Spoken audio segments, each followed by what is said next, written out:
오늘 구독자 여러분께 소개해드리고 싶은 작품은 과학소설계의 보물이라는 찬사를 듣고 있는 테드 창의 숨이라는 작품입니다.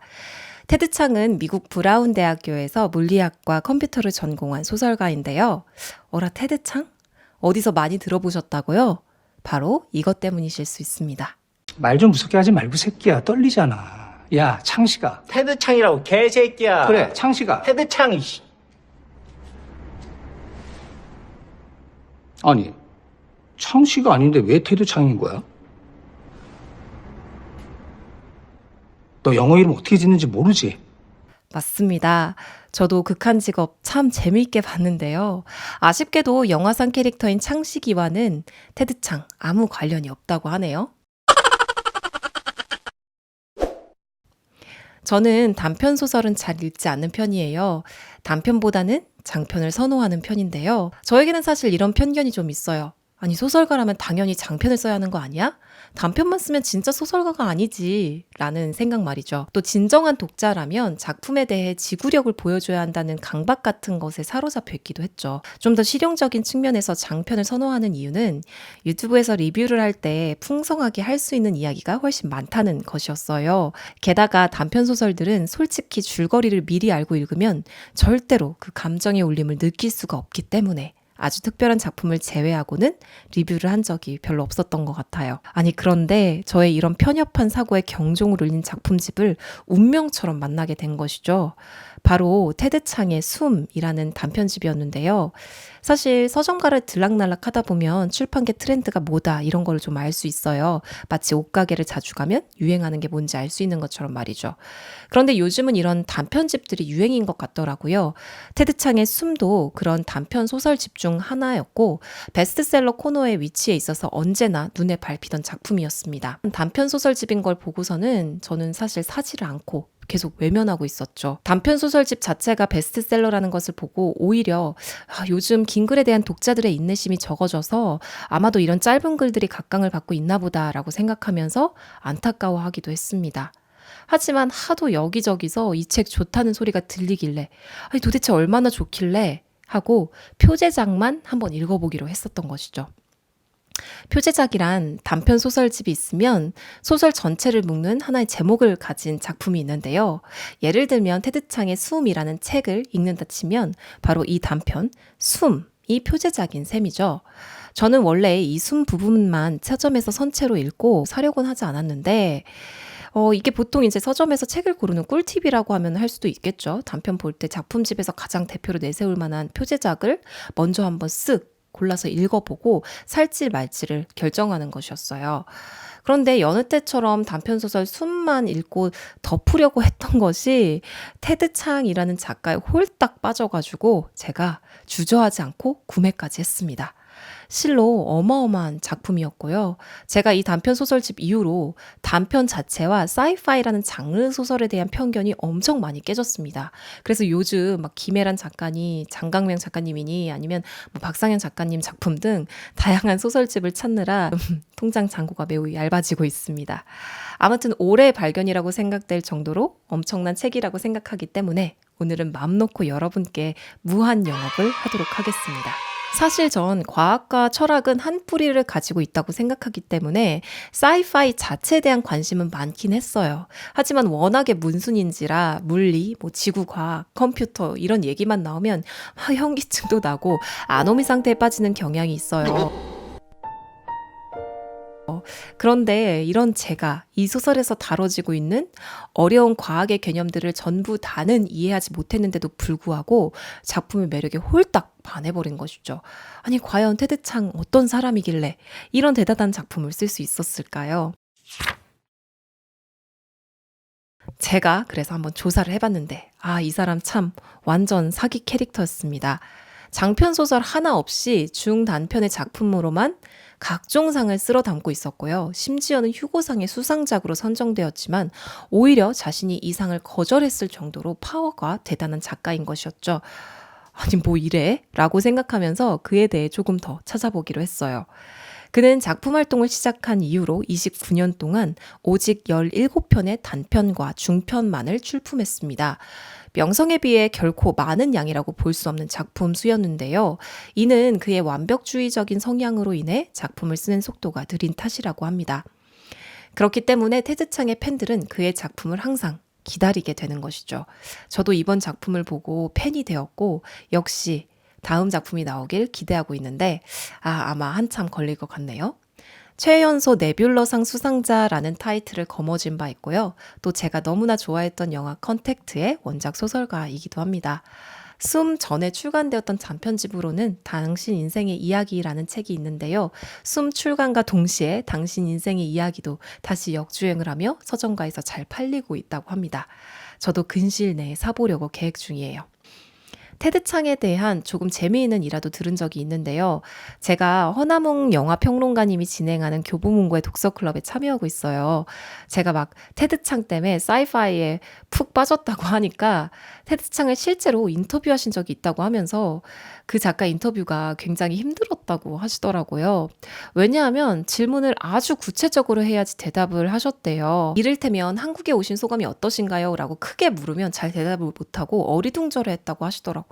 그래서 질문을 되게 구체적으로 바꿔서 뭐 한국에 오셔서 어디를 보셨는데 그 공간은 어떤 점에서 어떻다고 느끼시나요? 라고 이런 식으로 바꿔서 하시느라 진땀을 빼셨다고 해요. 그리고 작품이 이렇게 늦게 나오는 이유가 작가의 완벽주의 성향도 있는데다가 자신이 쓴 소설의 전제가 되는 가설의 사실 여부를 직접 조사하고 밝히는 작업까지 하신다고 하네요.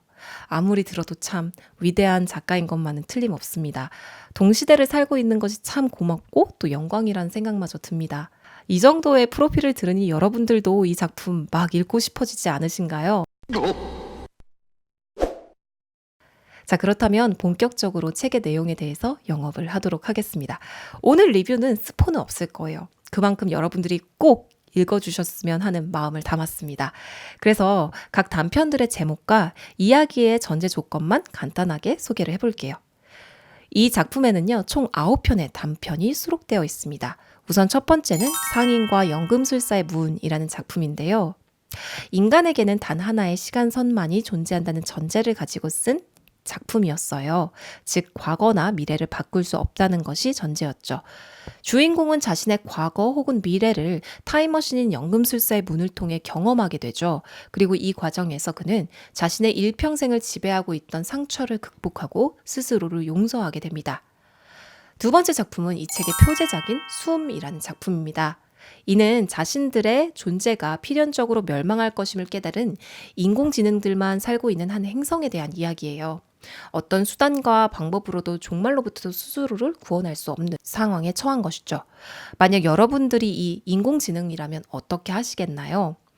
아마 저는 무한 무기력증에 빠져 아무것도 하고 싶어 하지 않을 것 같은데요.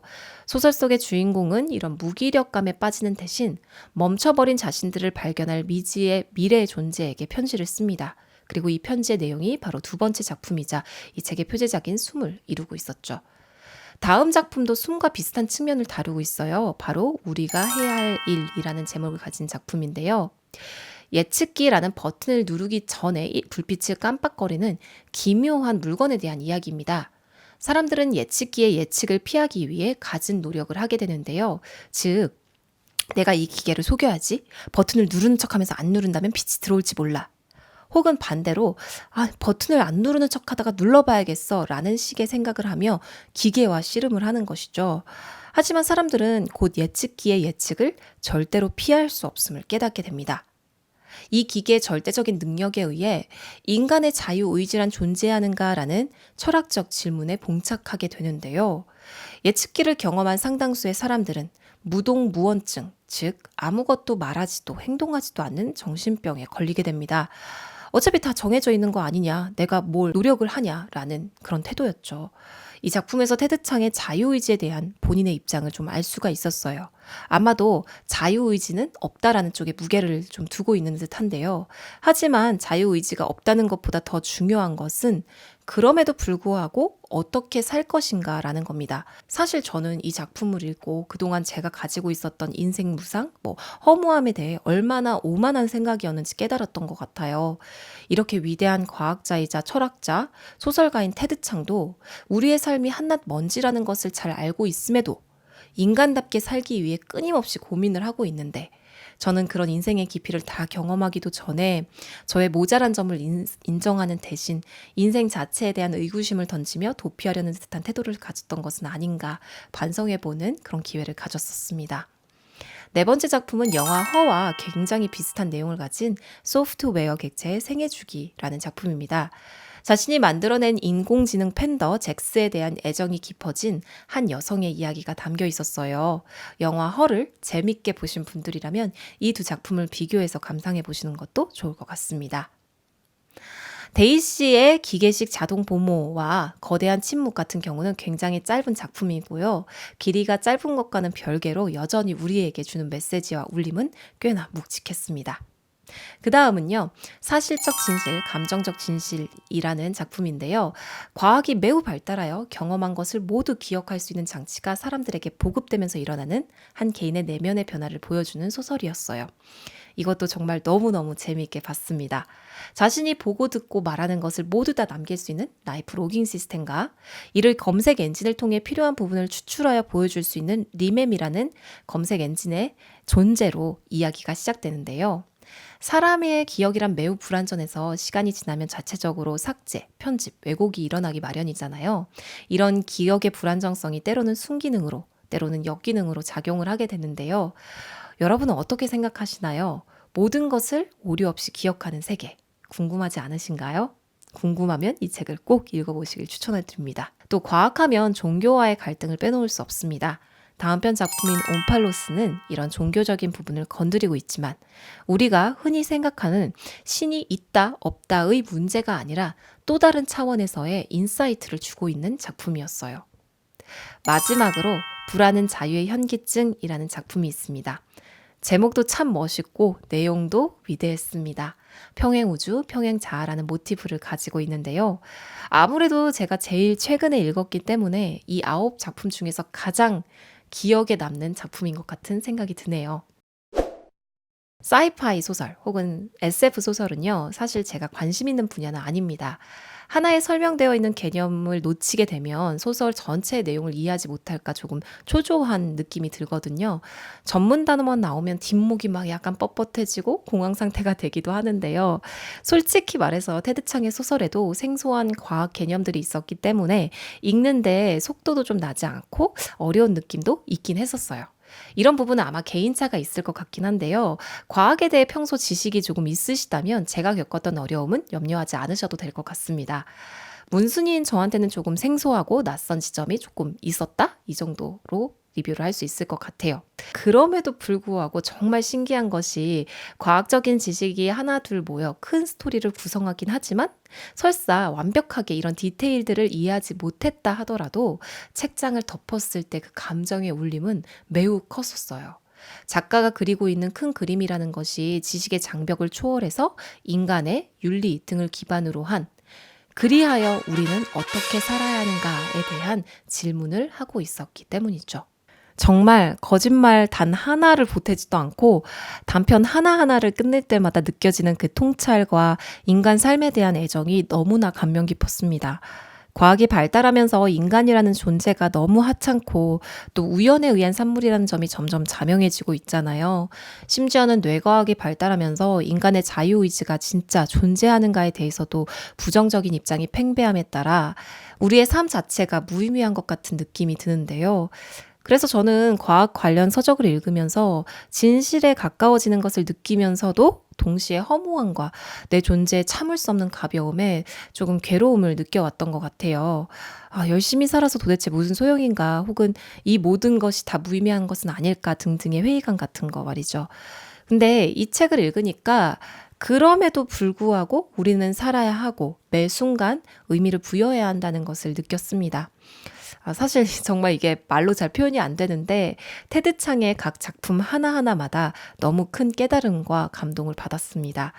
이렇게 위대한 과학자이자 소설가가 과학을 실존의 문제와 연결시켜 풀어냄으로써 저에게는 어느 정도 무기력감을 해소시켜준 측면이 있었어요. 작품 자체에 인간에 대한 깊은 통찰이 담겨 있었고 또 본인도 얼마나 깊이 있는 사람인지 녹아있는 작품이라고나 할까요? 오랜만에 이 사람은 진짜다라는 생각이 들었습니다. 보통 단편집을 읽다 보면 작품들 간의 기복이 있기 마련이잖아요. 어떤 건 너무 좋은데 또 어떤 거는 조금 이게 뭐지? 라는 것도 있고요. 저는 피츠제럴드의 단편집을 읽으면서 좀 그런 것을 느꼈어요. 워낙에 피츠제럴드 같은 경우는 돈을 벌기 위한 수단으로 단편을 썼던 작가라 특히 그런 부분이 좀 많았던 것 같은데요. 반면에 테드 창의 숨은요, 단 한 편도 떨어지거나 아쉽거나 한 지점이 없었습니다. 오히려 한 편 한 편을 다 읽을 때마다 이제 읽을 것이 줄어간다는 생각에 너무 아쉬울 정도였는데요. 영화 평론가들이 정말 괜찮은 작품을 보고는 이런 말을 많이 한대요. 올해의 발견이라고 말이죠. 저는 감히 테드 창의 숨을 모퉁이의 올해의 발견으로 말씀드리고 싶어요. 모퉁이 책방의 구독자인 여러분들도 제가 느꼈던 이런 무한한 감동을 함께 느끼시면 참 좋을 것 같습니다. 좋은 책은 나누고 함께 읽을 때 더 큰 충만함을 느낄 수 있는 것 같네요. 언제나 편안한 독서 생활 되시길 바라며 오늘 리뷰는 여기서 마치도록 하겠습니다. 다음에 또 봐요. 안녕.